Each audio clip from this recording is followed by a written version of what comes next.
Oke, lupakan dulu pelajaran matematika yang gitu-gitu aja.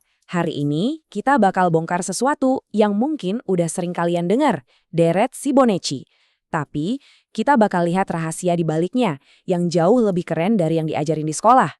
Nah, ini janji saya ke kalian. Kita nggak akan cuma ngomongin angka-angka lucu di bunga matahari lagi. Nggak. Kita bakal masuk ke dunia yang bener-bener bikin mahasiswa matematika mikir ulang pilihan hidupnya. Ini adalah gerbang ke matematika yang lebih tinggi. Siap? Jadi ini dia roadmap kita. Pertama, kita mulai dari yang kita semua udah tahu. Terus, kita bongkar mesin di baliknya. Habis itu, kita lihat dari kacamata yang beda, kita cari tahu kenapa alam semesta kayaknya suka banget sama pola ini, dan terakhir, kita lihat gimana ini semua jadi kunci buat masuk ke dunia matematika yang lebih dalam. Oke, bagian 1. Aturannya simple banget kan? Angka berikutnya itu, ia jumlah dari dua angka sebelumnya. Semua orang tahu itu. Tapi, gimana kalau kita lihat aturan itu bukan cuma sekedar, ya aturan. Gimana kalau itu sebenarnya sebuah identitas matematika yang punya kekuatan tersembunyi? Nah, ini nih dia kuncinya. Coba lihat, dengan nulis ulang aturannya jadi kayak gini, kita nggak lagi cuma nambah-nambahin angka.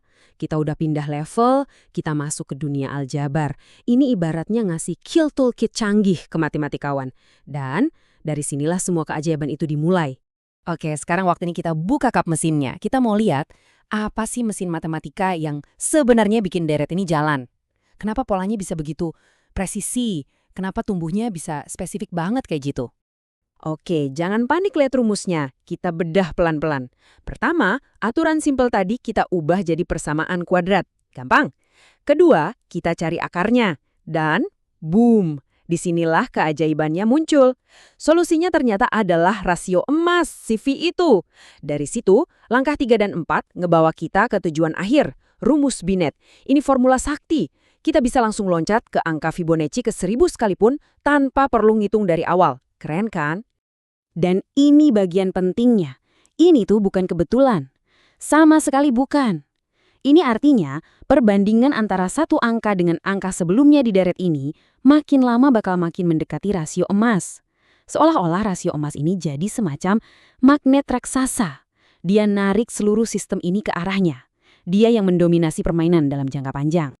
Matematikawan itu suka banget ngelihat satu masalah dari banyak sisi. Itu trik mereka.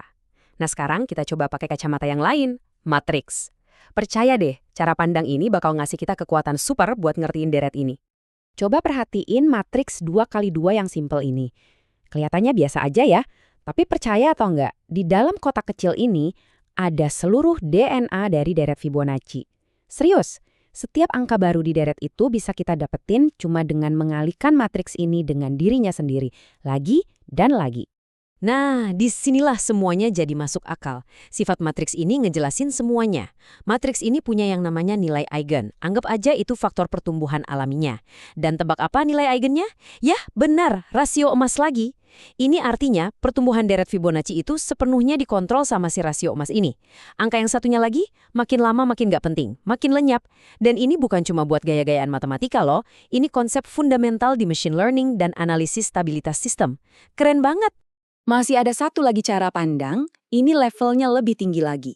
Fungsi pembangkit. Anggap aja ini senjata rahasia para matematikawan. Mereka bisa ngezip seluruh deret Fibonacci yang panjangnya tak terhingga ke dalam satu fungsi yang ringkas dan elegan ini. Tujuannya apa? Biar masalah deret jadi masalah fungsi. Ini trik jitu yang kepake banget di bidang kayak probabilitas. Oke, sekarang kita jawab pertanyaan sejuta umat. Kenapa sih pola Fibonacci ini ada di mana-mana? Di bunga matahari, di cangkang keong, bahkan di galaksi? Jawabannya ternyata jauh lebih dalam dan lebih logis dari yang kita kira. Biasanya kan kita mikir, wah alam semesta emang suka sama angka-angka ini, romantis banget. Tapi pandangan realistisnya jauh lebih keren. Alam itu nggak suka sama Fibonacci. Alam itu dipaksa oleh hukum fisika buat jadi super efisien. Nggak ada pilihan lain. Jadi gini, pola Fibonacci ini muncul sebagai solusi paling optimal. Bayangin aja gimana caranya nyusun biji di bunga matahari biar muat paling banyak. Atau nyusun daun di batang biar semuanya dapat sinar matahari. Nah ternyata cara paling efisien buat ngelakuin itu ya dengan ngikutin pola Fibonacci. Jadi ini bukan pilihan. Ini adalah konsekuensi. Ini adalah algoritma efisiensi dari alam itu sendiri. Dan seolah-olah semua itu belum cukup aneh, ada lagi yang namanya periode Pisano.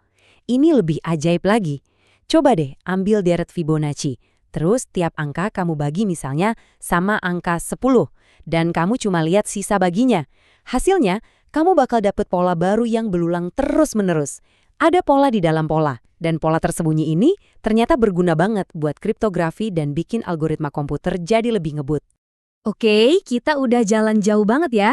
Sekarang mari kita tarik kesimpulannya. Gimana satu deret angka yang kelihatannya sederhana ini ternyata jadi pintu gerbang kemana-mana di dunia matematika. Ini poin utamanya, yang paling penting buat diingat. Deret Fibonacci itu contoh paling simple, paling elegan buat ngertiin soal pertumbuhan eksponensial, sistem dinamis, sampai optimisasi di alam. Dengan ngertiin satu pola ini aja, kita sebenarnya dapat kunci buat ngebuka cara kerja banyak sistem kompleks lainnya. Coba deh kita rekap.